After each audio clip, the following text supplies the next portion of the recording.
مولانا طارق جمیل صاحب کے بیٹے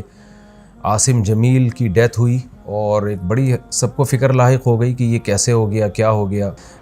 جو حضرت کا جو بیٹا ہے یہ بچپن سے ہی کسی دماغی بیماری میں مبتلا تھا اور علاج بھی ہو رہا تھا۔ حضرت جو ذمہ داریاں ایک باپ کی ہوتی ہیں وہ اولاد کے لیے وہ ذمہ داریاں پوری کرنے میں لگے ہوئے تھے، لیکن ظاہر ہے کچھ چیزیں اللہ کی طرف سے ہوتی ہیں، انسان اس میں بے بس ہوتا ہے۔ سب سے پہلے تو ہم دعا کرتے ہیں اللہ تعالیٰ اس کی مغفرت فرمائے اور حضرت اقدس حضرت مولانا طارق جمیل صاحب اور ان کے تمام لواحقین، بیٹے کی والدہ جو تھی ان کو بھی اور بھائیوں کو اللہ صبر جمیل کی توفیق عطا فرمائے۔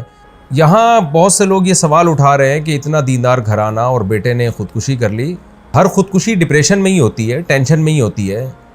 خوشی میں تو کوئی بھی خودکشی نہیں کرتا۔ یعقوب علیہ السلام کو ہم دیکھ لیں نا کہ ساری زندگی بیٹے کے غم میں روتے رہے مگر خودکشی کی طرف نہیں گئے۔ عمل کو خودکشی قرار دینا یہ کسی بھی طرح سے یہ بات درست نہیں ہے اور یہ ایک الزام ہے، اور اس الزام کا جواب آپ کو قیامت کے دن دینا پڑے گا۔ انسان پر کچھ کیفیات ایسی آ جاتی ہیں کہ جس میں وہ اپنے قول و عمل کا ذمہ دار نہیں ہوتا، اور اس کے قول و عمل پہ اس کو نہ گناہ ملتا ہے، نہ اس کو دنیا میں سزا ملے گی، نہ آخرت میں سزا ملے گی۔ یہ وہ جب ہے جب انسان کی دماغی صلاحیت کام کرنا چھوڑ دے۔ طلاق آپ کو معلوم ہے کتنا حساس معاملہ ہے، شدید غصہ میں بھی اگر انسان ہو تو طلاق واقع ہو جاتی ہے۔ ثلاث جدہن جد وہزلہن جد، اس حدیث کی روشنی میں۔ بسم اللہ الرحمن الرحیم، نحمدہ ونصلی علی رسولہ الکریم۔ گزشتہ رات ایک بہت ہی افسوسناک واقعہ پیش آیا۔ حضرت اقدس حضرت مولانا طارق جمیل صاحب کے بیٹے عاصم جمیل کی ڈیتھ ہوئی اور ایک بڑی سب کو فکر لاحق ہو گئی کہ یہ کیسے ہو گیا، کیا ہو گیا۔ اب ان کے بیٹے کا مولانا یوسف جمیل صاحب کا بیان سامنے آیا ہے کہ اس نے خود کو گولی مار کے ہلاک کیا اور ڈپریشن کا وہ پیشنٹ تھا۔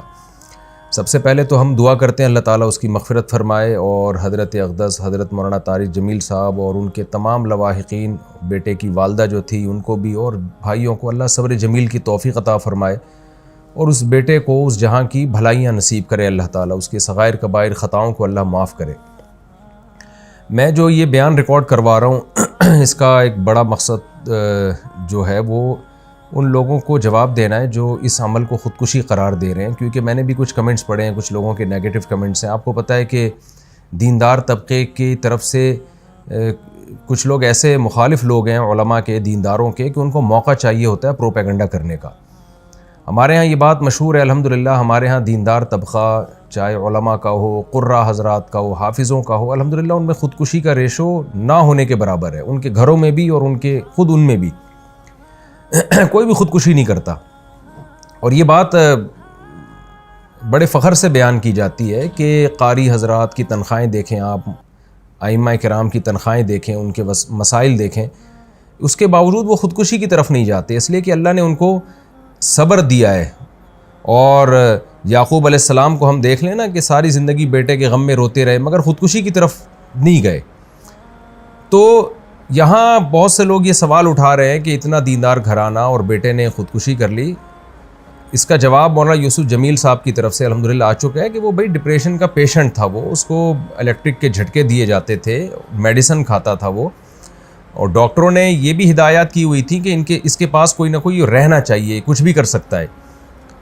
تو یہ جواب میں سمجھتا ہوں کافی ہے ان لوگوں کا منہ بند کرنے کے لیے جو اس عمل کو خودکشی قرار دے رہے ہیں۔ لیکن آپ کو پتہ ہے جو فتنہ پرست لوگ ہوتے ہیں ان کو باتیں کرنی ہے۔ بعض لوگ یہ بھی تبصرہ کر رہے ہیں کہ ہر خودکشی ڈپریشن میں ہی ہوتی ہے، ٹینشن میں ہی ہوتی ہے، خوشی میں تو کوئی بھی خودکشی نہیں کرتا۔ تو دیکھیں یہ ٹاپک ڈاکٹروں کا ہے، ڈاکٹر بتاتے ہیں، اور ہم نے مشاہدہ بھی کیا ہے کہ ڈپریشن دو طرح کی ہوتی ہے۔ ایک ڈپریشن تو عام لوگ جو دنیا کی محبت میں ڈپریشن میں گئے ہوئے ہیں، ایک ڈپریشن وہ ہوتی ہے جو کسی دماغی بیماری کی وجہ سے ہوتی ہے، اس میں دیندار لوگ بھی مبتلا ہو سکتے ہیں، اور اس کا علاج یہ نہیں ہے کہ اس کو صبر کی تلقین کی جائے، اس کا علاج میڈیسن ہوتی ہیں، دماغ میں کچھ کیمیکل آگے پیچھے ہو جاتے ہیں۔ ایسے بہت سارے پیشنٹ ہم نے اپنی زندگی میں دیکھے ہیں، بہت اچھے لوگوں کو جنہوں نے بڑی بڑی ٹینشنیں جھیلی ہیں، برداشت کی ہیں، لیکن وہ بیٹھے بیٹھے ڈپریشن میں چلے جاتے ہیں، میڈیسن لیتے ہیں تو سیٹ ہو جاتے ہیں، وہ دماغ کے کچھ کیمیکل ہیں جو آگے پیچھے ہو جاتے ہیں۔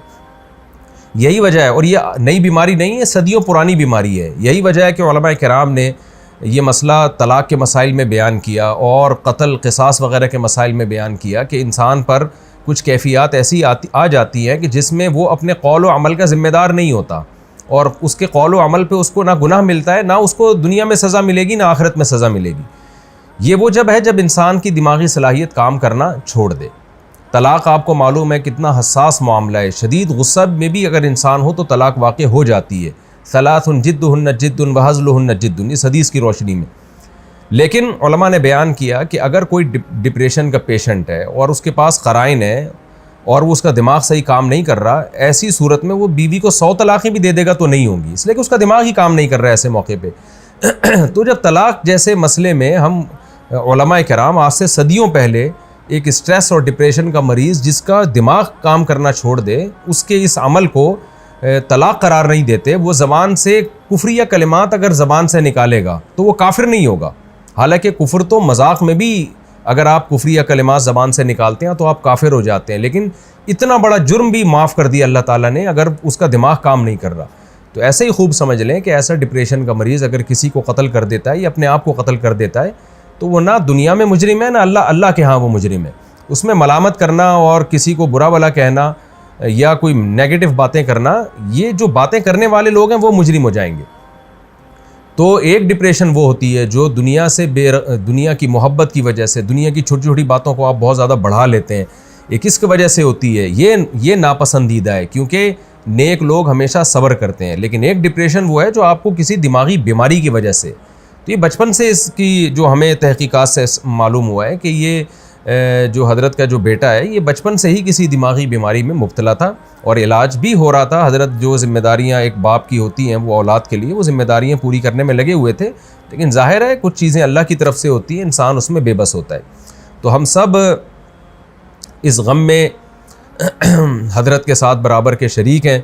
اور ہم سب دل سے دعا کرتے ہیں اللہ تعالیٰ حضرت کے اس بیٹے کو اس جہاں کی بھلائیاں نصیب کرے اور اس جہاں کی خوشیاں نصیب کرے، اور جو بھی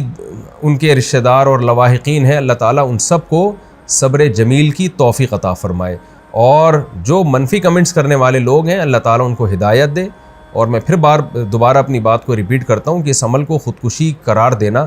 یہ کسی بھی طرح سے یہ بات درست نہیں ہے اور یہ ایک الزام ہے، اور اس الزام کا جواب آپ کو قیامت کے دن دینا پڑے گا. اللہ تعالیٰ مرحوم کی مغفرت فرمائے اور لواحقین کو اللہ صبر جمیل کی توفیق عطا فرمائے اور مرحوم کو جنت میں اللہ تعالیٰ اعلیٰ درجات عطا فرمائے. وما علینا الا البلاغ.